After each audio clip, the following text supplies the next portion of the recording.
Hi, I'm Jennifer LeBeau. I'm a realtor here on Philadelphia's Main Line. Welcome to the 10th installment in my Home Buying 101 video series. This installment is about inspections. So here's what you need to know about the inspection process. First, understand what they call the scope of inspections. What that means is that the inspector can't see behind walls or underground. He can't know what wires are doing behind the walls, while he may use a moisture meter or a couple of other tools to determine things that he can't necessarily see. Overwhelmingly, that inspection is a visual one. He cannot see behind walls. He can't tell you what the wires are doing or plumbing pipes that he can't see. So just keep in mind what the scope is. The most important thing, I think, to recognize in an inspection is its purpose. The purpose of the inspection is to alert you to safety problems and what they call material defects. A material defect means that something is not operating the way it's intended to operate. So the furnace, it's blowing at 60% capacity, or there's a leak. Well, that pipe is meant to keep water in, not let it leak, so it's not operating as it should.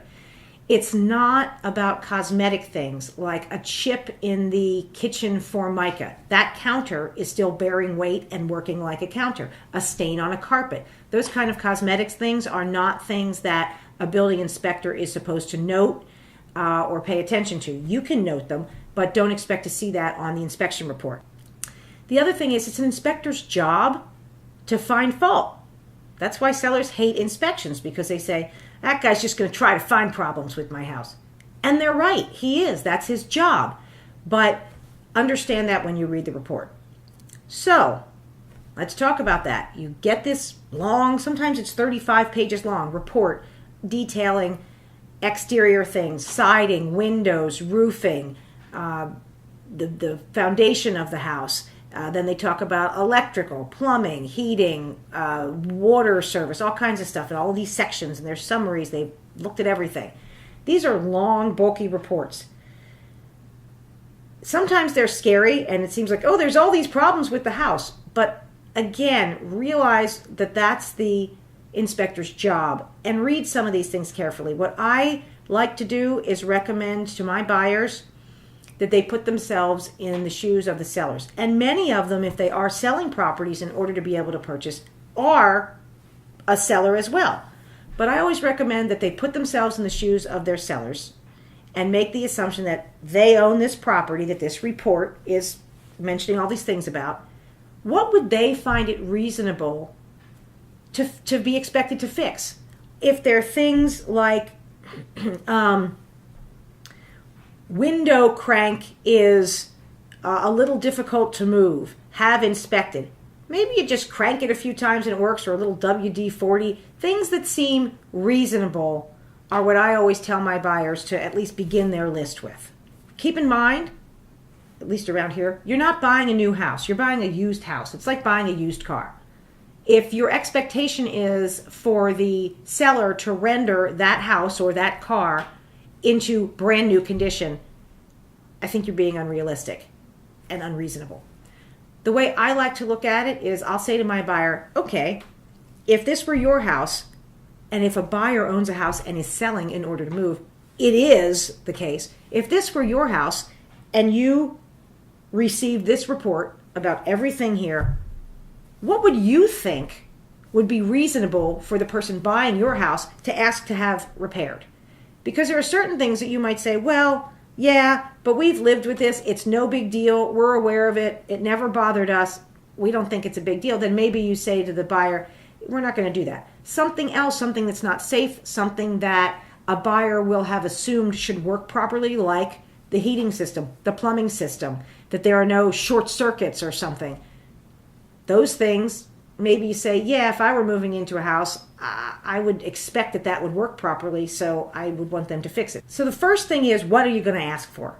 The second big thing that you've got to figure out when you do a reply to inspection is, are you going to ask for a credit from the seller so that you can do the repair yourself? Or are you going to ask for the seller to repair whatever the problem is? Some people have hard and fast rules about this, and they'll say, I'll only go one route or the other. I tend to look at things more on an individual basis and make a determination for that specific item what I think makes the most sense. Some of the things you want to consider when you're making this decision. If a seller makes a repair, buyers often fear that it won't be done well, that corners will be cut. It's an understandable concern.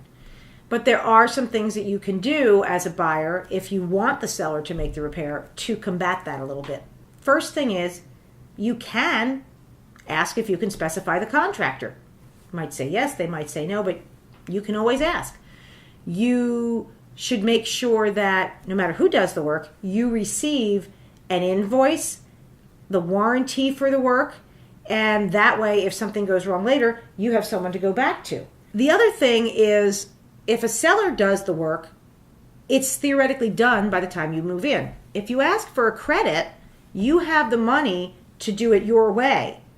But it means that any repair work you're going to be doing has to, or painting or whatever it is, has to happen once you've, not necessarily moved in, but once you've purchased the property. If the plan is buy it and move in, this may mean that you're doing some work and some construction when you're still trying to move in. Some people say, ugh, I don't want that. I want it just done when I move in.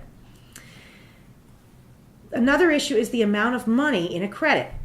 When people ask for a credit, usually it's based on either the home inspector estimate for the job, or if you've had, say, an electrician or a plumber or a roofer come and give you an estimate. Sometimes, once the work is started, let's say you've asked for a credit, you buy the house, you move in, and you call to have the work done. Once they start the project, they realize, ooh, there's a whole lot of other stuff. Maybe you got a $5,000 credit, but it's going to be $7,000 to do the project. That's potentially one advantage of saying, no, Mr. Seller, you repair it.